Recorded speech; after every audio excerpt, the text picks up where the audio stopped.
Meus amados, nós vamos então abrir a palavra de Deus para o nosso ensino.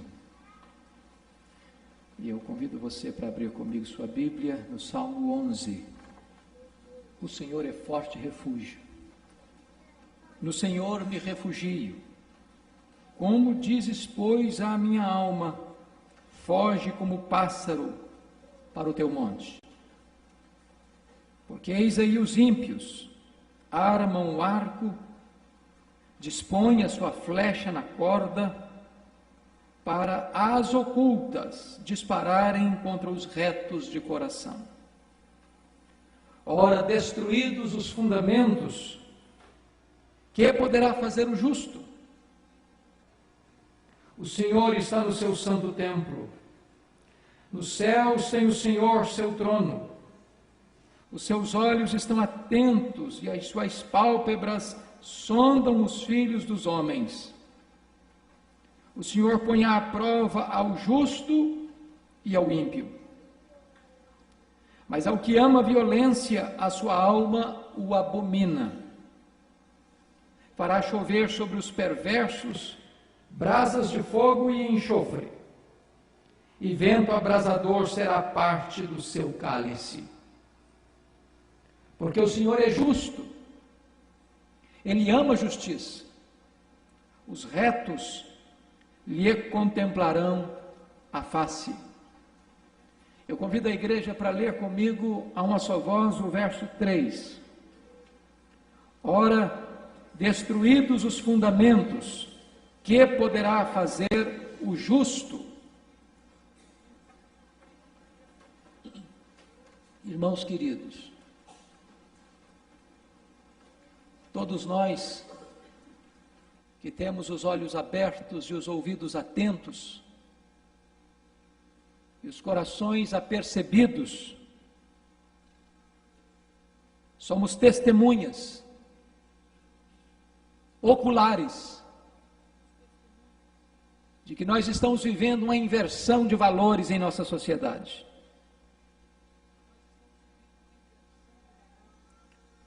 Aquilo que o profeta Isaías profetizou há 700 anos antes de Cristo é um fato inequívoco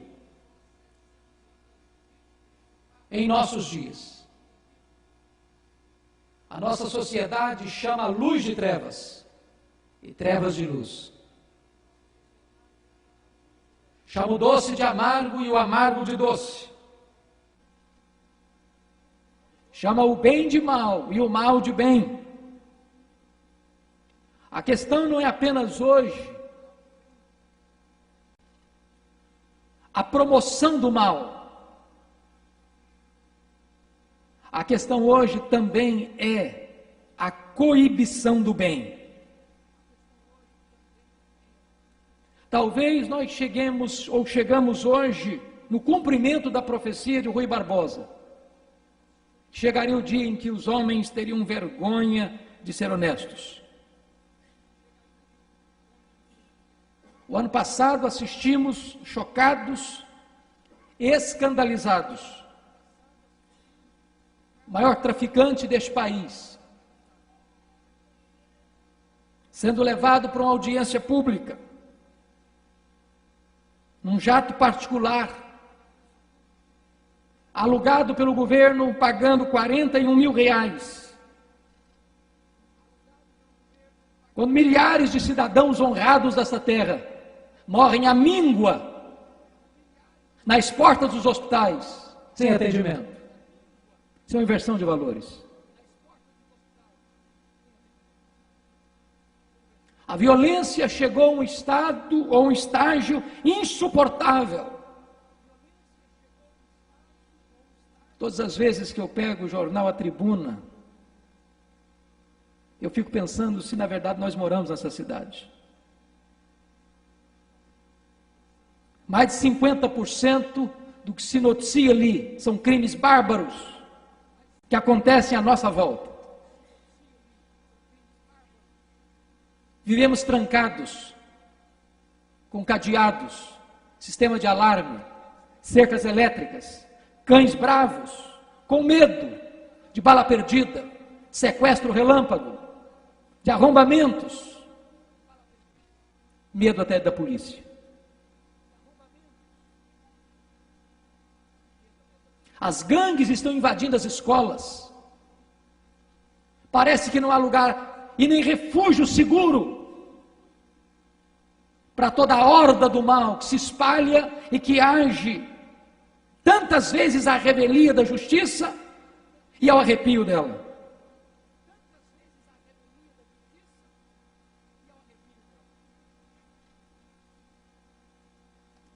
Os valores estão de ponta cabeça.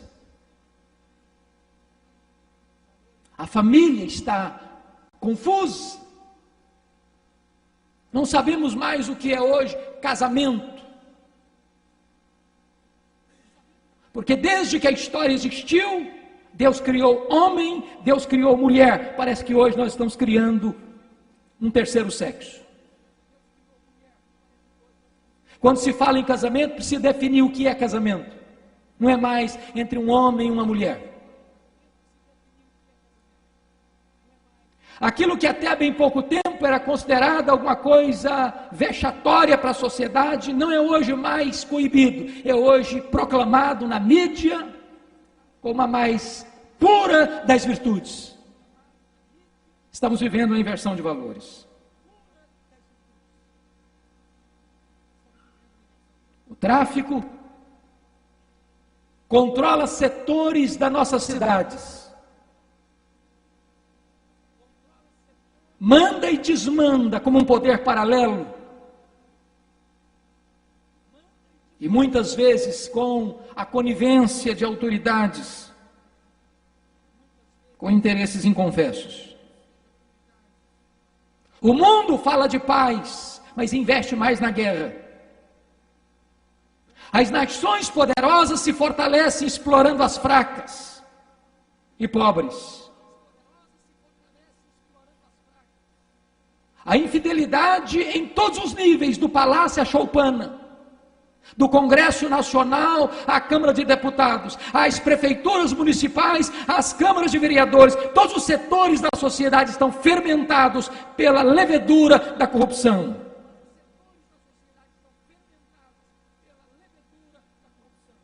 A infidelidade conjugal é crônica, é aguda, é endêmica.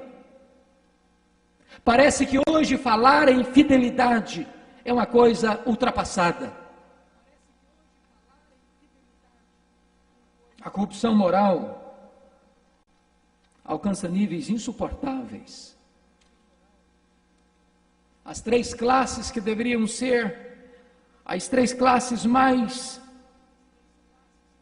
sólidas e graníticas na ética, são hoje as classes mais desacreditadas da nação: os políticos, a polícia e os pastores. Ficamos chocados quando o governo, que é instituído por Deus como ministro de Deus para promover o bem e coibir o mal, chega ao ponto de coibir o bem e promover o mal. Quando as nossas mais altas autoridades, que deveriam velar pelos valores que sempre regeram a família e a sociedade, se assentam no trono para inverter a ética e para aplaudir o vício e coibir a ética. Vivemos num tempo de decadência. Decadência na igreja.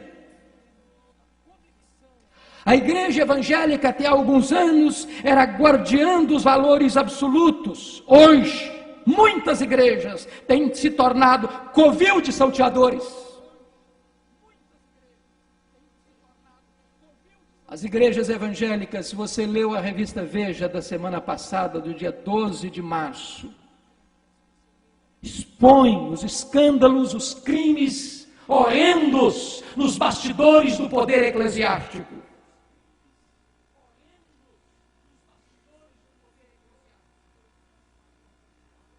Somos mais conhecidos nas páginas policiais do que pela nossa piedade. Até há bem pouco tempo, ser chamado cristão era considerado ser uma pessoa de honestidade inegociável. Hoje, ser chamado evangélico está se tornando sinônimo de caloteiro, de mal pagador, de mau caráter.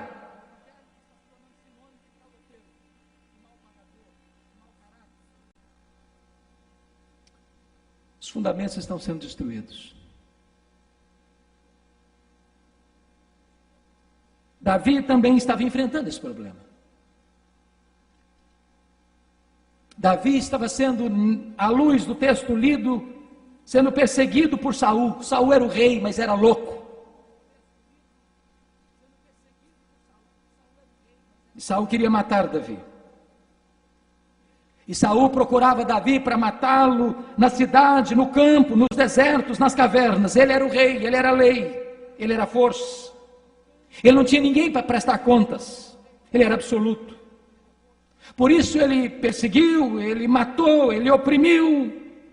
Ele estava acima da lei, ele era a lei. E quando reina a opressão, o povo geme, se desespera. Quando faltam os critérios da justiça, o povo se angustia.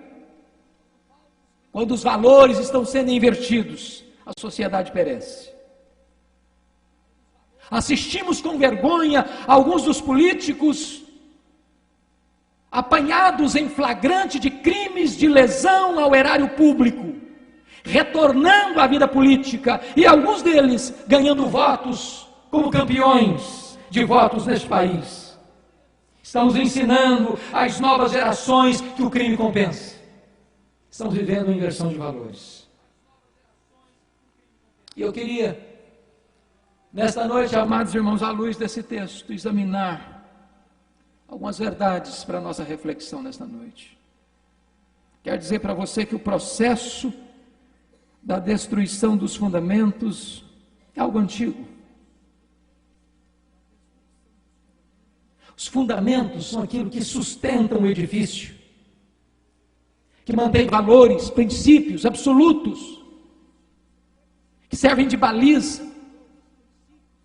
E se você perceber, toda a era moderna foi uma tentativa de destruir os fundamentos antigos, de arrancar os marcos, de estabelecer uma ética flácida, frouxa, de dizer para o povo que cada um deve seguir o que bem entende. Se você perceber, a história e o progresso do pensamento moderno passa por fases que caminham para essa destruição dos fundamentos. Se não vejamos, do racionalismo ao iluminismo, foi isso que aconteceu. Do iluminismo ao existencialismo, foi isso que aconteceu. Do existencialismo ao experiencialismo, é isso que está acontecendo. Aquilo que nós chamamos de era moderna durou apenas 200 anos. Da queda da Bastilha em 1789 à queda do Muro de Berlim em 1989. E a partir daí, nós entramos numa fase conhecida pelos estudiosos como pós-modernidade. E a pós-modernidade vem fincada, sustentada sobre 3 pernas. Primeiro, a pluralização. Não há mais uma ideia, uma verdade absoluta. São muitas verdades. Não há mais um Deus único e verdadeiro. São muitos deuses. Ninguém pode dizer que o seu Deus é o Deus verdadeiro, porque isso ofende a opinião e o gosto da maioria das pessoas, ou de todas as pessoas. Então, não há um Deus único, verdadeiro. Há muitos deuses. Há muitas verdades. Foi com essa ideia que nações cujo berço nasceu no Evangelho, já proíbe hoje se fazer uma oração ou se ler um versículo da Bíblia numa sala de aula. A segunda perna é a privatização, ou seja, eu tenho a minha verdade, você tem a sua verdade, eu tenho a minha. Não há uma verdade única, não há uma verdade absoluta, não há um único caminho para Deus, não há um único Salvador, não há um único Deus, não há uma única palavra de Deus. Eu tenho a minha verdade, eu tenho a minha experiência, e a minha experiência é a minha verdade. A terceira perna, a consequência das duas primeiras, é a secularização. Sabe o que é a secularização? Deus não tem a ver com a minha vida no meu dia a dia. Eu vou à igreja, eu frequento o culto, eu participo da liturgia, eu canto, eu oro, eu leio a Bíblia, eu frequento a escola dominical, mas isso é apenas um departamento da minha vida religiosa no dia de domingo. Na minha segunda-feira, o que eu faço, Deus não tem a ver com isso. Como eu namoro, como eu me relaciono no casamento, como eu trato os filhos, como os filhos tratam os pais, como os irmãos se relacionam, como eu faço os meus negócios, como eu transijo na minha empresa, esta situação é minha. E meus amados irmãos, eu posso lhes dizer uma coisa: se existe algo que está chocando o meu coração, acendendo todos os alarmes da minha alma, é que a igreja protestante histórica, dentre elas a igreja presbiteriana do Brasil, está flertando, paquerando, está dando as mãos, numa atitude de namoro e de aconchego com a secularização. Estamos cada vez mais próximos do mundo, e o mundo está cada vez mais próximo de nós. Alguém disse com muita seriedade: eu fui procurar a igreja e a encontrei no mundo. Eu fui procurar o mundo e o encontrei na igreja. Parece que não somos mais diferentes. As nossas conversas são as mesmas, as nossas festas são as mesmas, as nossas celebrações são as mesmas. Não somos distintos, não somos diferentes. Nós estamos nos amoldando, sendo engolidos, envelopados por esse sistema.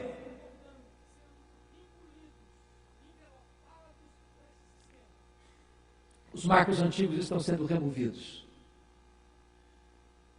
De 1990 ao ano 2000, nesta década, a igreja evangélica cresceu no Brasil 58%, mas não mudou a sociedade.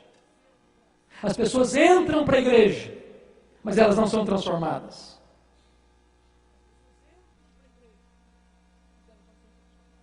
O evangelho não está mais presente nos púlpitos. Os pregadores estão atrás de aplausos, de riqueza, em vez de buscarem a glória de Deus e a salvação dos perdidos. Os nossos pais pensavam em termos de certo e errado, de verdadeiro e falso. Hoje, a sociedade contemporânea não pensa mais assim. Hoje somos pragmáticos. Queremos o que funciona, o que dá certo, o que dá lucro, o que nos interessa. Queremos vantagens.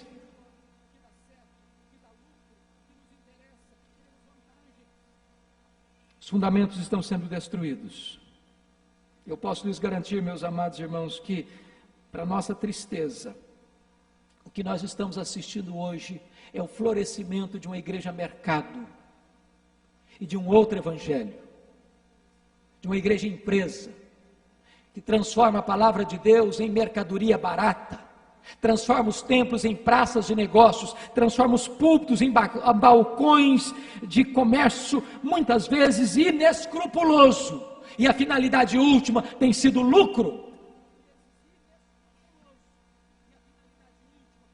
As pessoas não querem mais a exposição da Bíblia, elas querem emoção, querem experiência, querem prosperidade, querem milagres, querem sensacionalismo.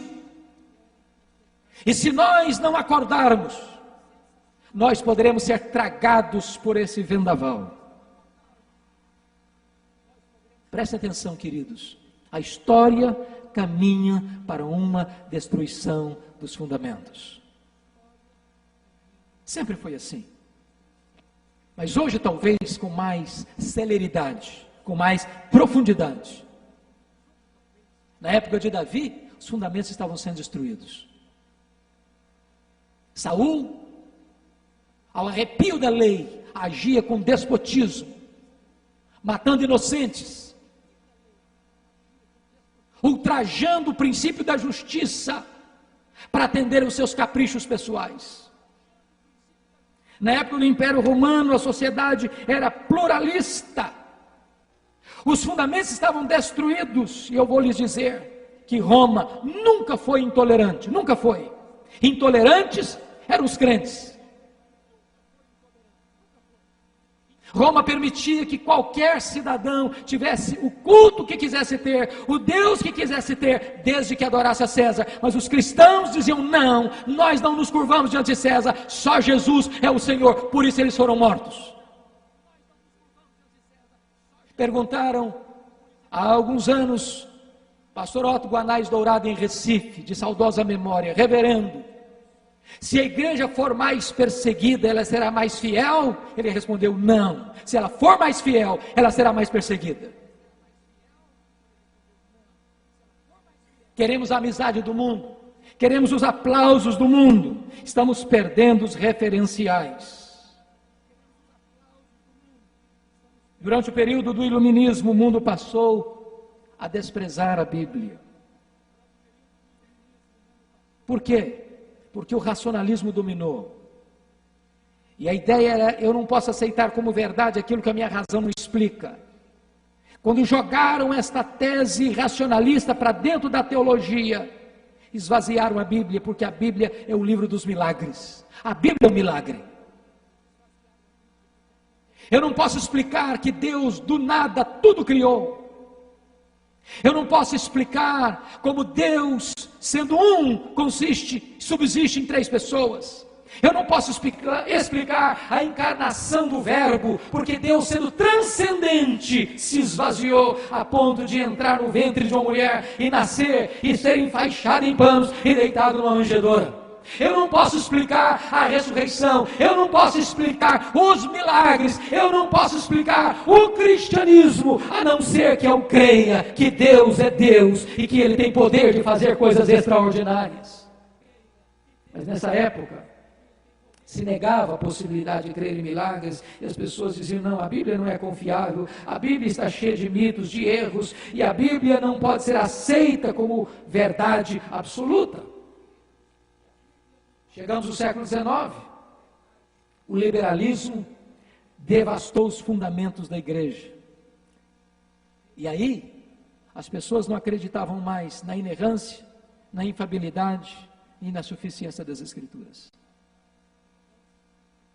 Olha a igreja da Europa hoje, é uma igreja morta. Olha o que está acontecendo na América do Norte, igrejas morrendo, patrimônios imensos, templos gigantescos, mas vazios, completamente vazios. O que nos entristece é que esse veneno mortal já está presente na maioria dos chamados seminários históricos, quando pessoas, ostentando uma falsa sapiência e sabedoria, negam a bendita palavra de Deus. E muitas dessas faculdades, prestando um desserviço ao reino de Deus, preparam pregadores incrédulos para gerar incredulidade e apostasia no coração do povo. Chegamos ao século XX. O misticismo tomou conta das igrejas. Templos lotados, multidões se acotovelando, não atrás do Evangelho, não buscando a Deus, mas buscando milagres, buscando prosperidade, buscando sinais, buscando profecias, buscando cura, buscando todas as experiências estranhas às Sagradas Escrituras. Templos lotados de pessoas vazias de Deus. Semana passada e os dias passados assistimos dois desses maiores líderes da mídia brasileira, numa cena dantesca, de farpas e acusações, mas o centro não era o evangelho, o centro era o lucro. Chegamos ao século 21 e parece-nos que temos assistido um esforço concentrado de pseudocientistas e escritores cheios de empáfia, tentando dinamitar os alicerces do cristianismo. Richard Dawkins escreveu: Deus, um delírio. Como se nós, crentes em Cristo, fôssemos pessoas desprovidas de massa cinzenta.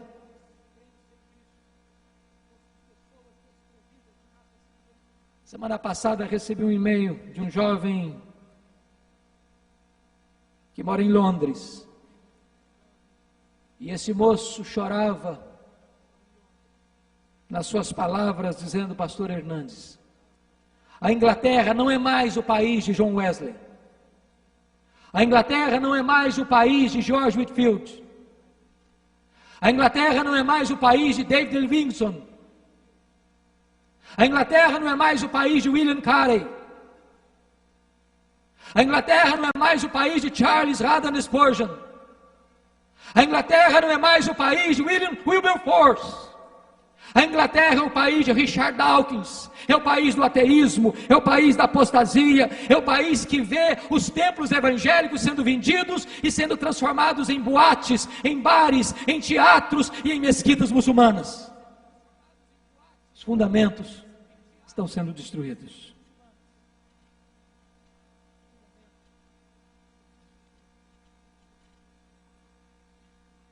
Sabe o que aconselharam a Davi fazer nessas horas? A sua Bíblia aberta no Salmo 11, veja comigo. Eles chegam para Davi dizendo o seguinte: foge para o teu monte, Davi. Olha o verso 1. Como dizeis, pois, a minha alma, foge como pássaro para o teu monte. Os amigos de Davi disseram o seguinte: é loucura você querer enfrentar essa situação. Você é remar contra a maré. Os tempos mudaram. Não seja tolo, não seja antiquado, não seja retrógrado.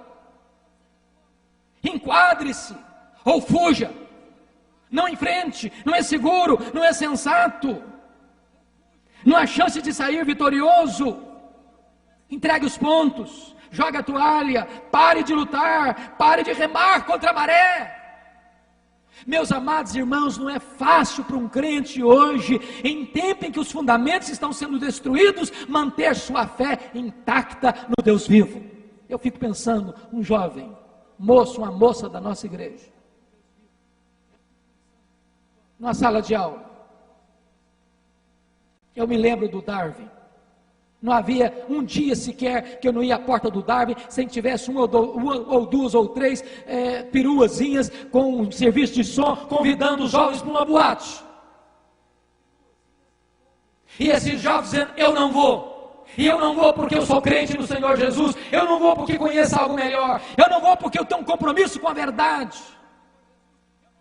Eu fico imaginando um jovem crente hoje, numa época em que 25% dos rapazes e das moças vão para a cama com seus namorados, dentro de casa, com o conhecimento e a permissão dos pais, dizendo: não, eu sou diferente, eu vou para o casamento virgem, porque eu conheço a Deus e tenho compromisso com a verdade. Eu fico imaginando hoje um jovem que é chamado pela sua turma para ir para um barzinho de happy hour na sexta-feira à tarde, ou no sábado à noite, para uma boate, ou para um show, dizendo: não, eu não vou, porque eu tenho um compromisso com o Deus da minha vida. Eu fico imaginando um empresário crente, numa nação, sexta maior economia do mundo, mas de uma população pobre, de uma nação que tem a terceira maior taxa tributária do planeta, mas que não distribui com justiça esses recursos que caem no ralo da corrupção. Dizer o seguinte: eu vou ser honesto, mesmo que todos à minha volta se corrompam.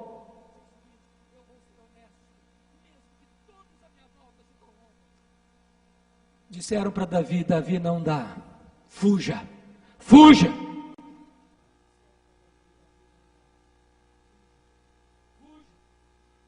Eu vou dizer para você que os amigos de Davi, talvez inimigos velados, alinhavaram os argumentos,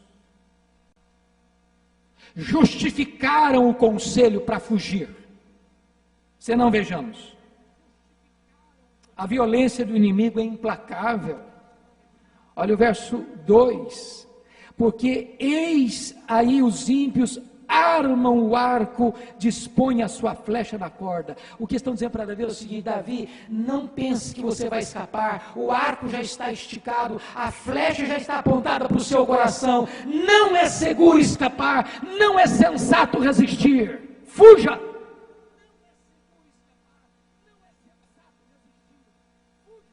Nós estamos lidando numa sociedade, irmãos, em que uma pessoa honesta, ela é perseguida por ser honesta. Se ela não transigir, se ela não fizer parte do esquema, se ela não facilitar o sistema de corrupção, ela se torna como Daniel, uma pedra no sapato desses que têm interesses escusos.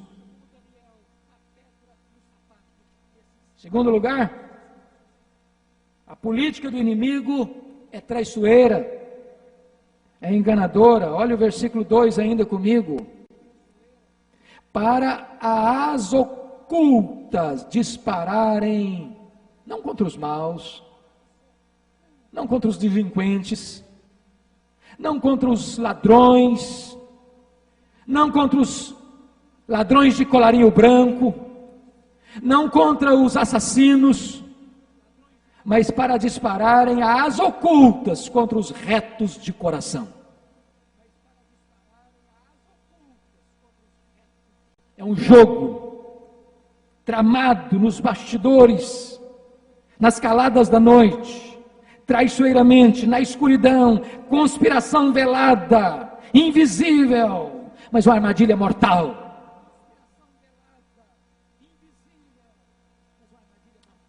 Mas o que é mais dramático, amados irmãos,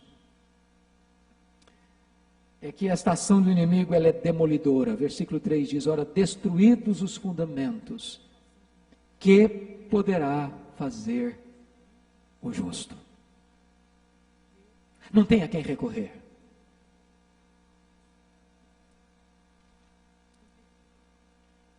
Assistimos a suprema mandatária deste país, em época de campanha política, ter que fazer determinadas promessas ao segmento evangélico, porque do contrário corria o risco de não ser eleita, dizendo que não entraria neste campo de aborto e coisas semelhantes, para depois uma ministra sua dizer que o feto, que o ser humano que está dentro do ventre não passa de uma verruga, que tem que ser retirada como uma coisa indesejável, como uma praga. E muitas vezes nós nos calamos, nós nos silenciamos e nós achamos que não podemos levantar a voz, o melhor é fugir.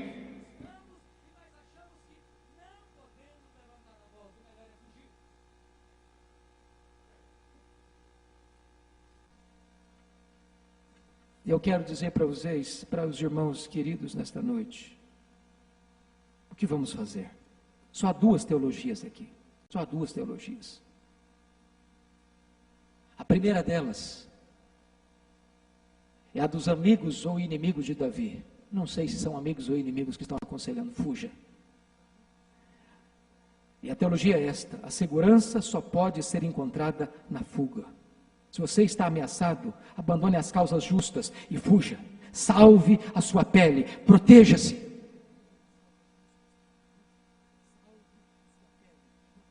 Transija, ceda. Pense comigo, se José tivesse cedido no Egito. Pense comigo, se Daniel tivesse cedido na Babilônia. Pense comigo, se Neemias tivesse cedido à pressão da corrupção em Jerusalém. Pense comigo, se os cristãos, pais da igreja, tivessem cedido às pressões do Império Romano para salvar a sua pele. Pense comigo, se os pré-reformadores tivessem calado a sua voz. Pensem comigo, se os reformadores não tivessem levantado a bandeira do Evangelho, não haveria cristianismo na terra. A pergunta é, que tipo de evangelho a nossa geração vai legar para a segunda geração? Se nós nos calarmos, se nós nos acovardarmos, se nós fugirmos.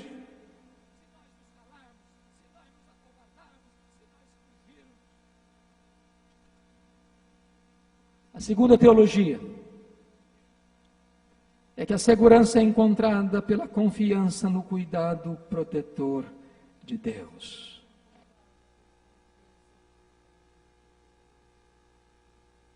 No Senhor me refugio. A seta pode estar apontada para o meu coração, mas no Senhor eu me refugio. Se eu for morto, no Senhor eu me refugio. Se eu for preso, no Senhor eu me refugio. Se eu perder os meus bens, no Senhor eu me refugio. Se eu viver perambulando pelas cavernas e pelos desertos da terra, no Senhor eu me refugio. Mas Davi encontrou 4 razões para triunfar sobre o medo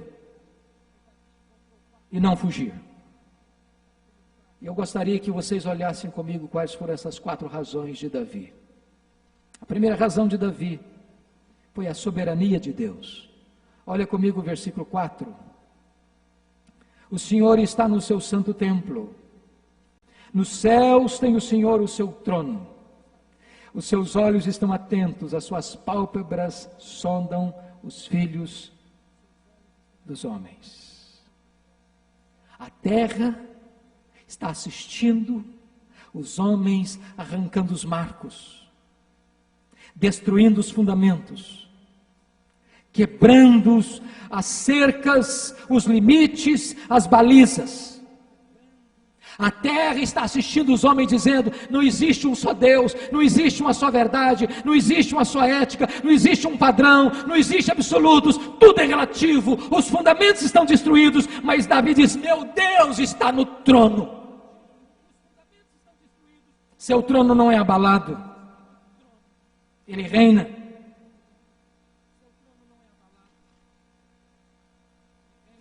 Sabe o que o Davi está dizendo, irmãos? Aquilo que o salmista disse no Salmo 46, ainda que a terra se transtorne e os montes se abalem no seio dos mares, ainda o Senhor será o meu refúgio.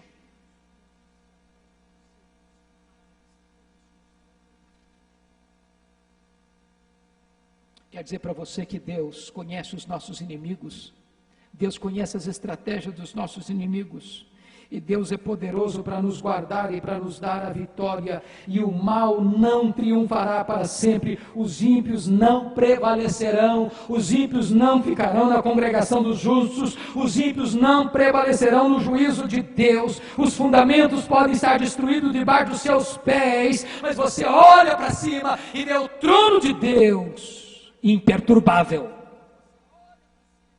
Foi isso que ajudou o profeta Isaías num tempo de crise. Ele entrou na casa de Deus e viu Deus no seu trono. Isso acalmou o seu coração. O mundo pode estar transtornado, mas o trono de Deus está absolutamente sólido. Segunda razão pela qual Davi tem coragem de resistir e não fugir, foi o conhecimento de Deus. Olha comigo o verso 5, por favor. O Senhor põe à prova ao justo e ao ímpio, mas ao que ama a violência, a sua alma o abomina. Quer dizer para você que Deus não está distante, nem indiferente. Deus está olhando. Talvez você pense, Como perguntaram na época do apóstolo Pedro, mas onde está o Deus do juízo? Cadê Deus? Por que Deus não age? Por que Deus não se manifesta? E Davi diz que Deus está sondando. Deus está pondo à prova o justo e o injusto, o justo e o ímpio. Eu quero dizer que quando Deus põe você à prova, não é para destruir você, é para fortalecer as musculaturas da sua alma. Deus prova você como ourives prova o ouro, para tirar a escória, para que você se torne puro, limpo, forte, nobre. Mas Deus prova o ímpio, o injusto, para revelar o seu erro, a sua malignidade e para puni-lo justamente. Aquilo que o braço da lei não vê, Deus está vendo. Aquilo que o marido não vê, Deus está vendo. Aquilo que a esposa não vê, Deus está vendo. Aquilo que os pais não veem, Deus está vendo. Deus está atento. Seus olhos estão investigando os homens. Mas, queridos irmãos, Davi nos oferece uma terceira razão. É o juízo de Deus. Olha comigo, por favor, versículo 6. O Senhor fará chover sobre os perversos brasas de fogo e enxofre, e vento abrasador será a parte do seu cálice. Sabe o que acontece? No plano humano a gente diz assim: a impunidade é a mãe do crime. O cara faz e escapa. Alguns criam as leis, transgridem as leis e escapam das leis. Só que Deus escolheu não agir como um detetive que flagra toda vez que o homem transgride, para revelar seu crime, julgá-lo e puni-lo. Deus dá corda. Parece que é um momento em que o crime compensa. A pessoa mente, rouba, corrompe, enriquece, usufrui fruto da sua riqueza. E o justo que trabalha com honestidade passa todas as lutas e privações. E de repente a pessoa diz: compensa o crime. Olha para mim. Foi a dúvida e foi a angústia de Asaf. Ele era sincero com Deus, justo, vida pura, vida limpa. Toda manhã castigado. O ímpio prosperava, tinha saúde, tinha banquetes, tinha muitos convidados. Parecia que a vida do ímpio era melhor do que a vida do crente. Até o dia em que Deus acordar para o seu juízo, numa linguagem metafórica, de Deus acordar, de Deus se levantar, agora chegou, agora basta, e o ímpio estará num caminho escorregadio, desassistido de qualquer proteção, exposto ao juízo severo e justo de Deus. Olha para aqueles que perguntam: onde está o Deus do juízo? Veja o dilúvio. Olha para Sodoma e Gomorra. Olha para Babel. Olha para a queda do reino do norte de Israel. Olha para a invasão da Babilônia em Jerusalém. Olha para a queda de Jerusalém no ano 70. Olha para os impérios que caíram. E você vai perceber uma coisa: Deus está sentado no trono e Ele chamará ao seu tempo os homens para o juízo. E se escaparem dos juízos históricos, certamente não escaparão do último dia do juízo. Mas, queridos irmãos, eu quero terminar dizendo que Davi encontra uma quarta e última razão para não fugir, para buscar em Deus o seu refúgio. E esta quarta verdade é a recompensa de Deus. Olha o versículo 7. Porque o Senhor é justo, Ele ama a justiça, os retos lhe contemplarão a face. Esse salmo termina como começou, termina com Deus.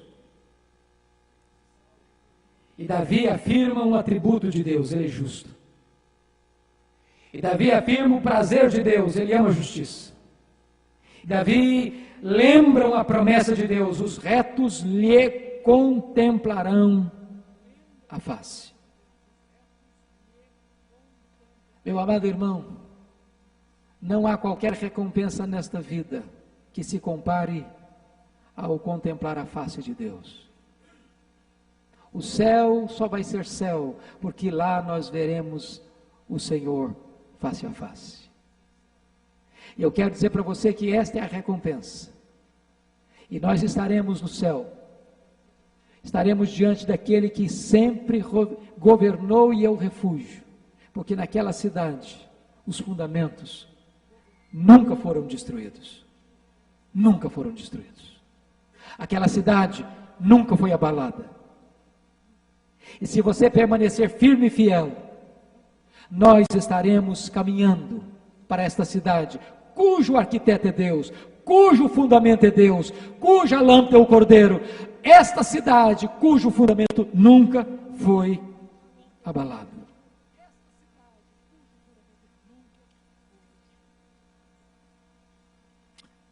Eu quero orar com você nesta noite.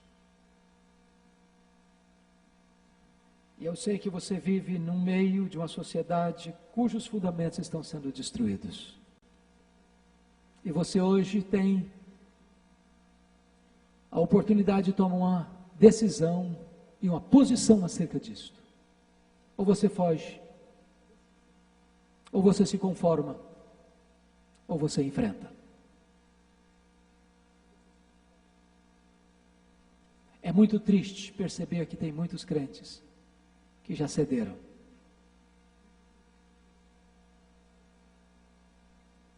Que já perderam os absolutos. Que já foram tragados por estas ondas.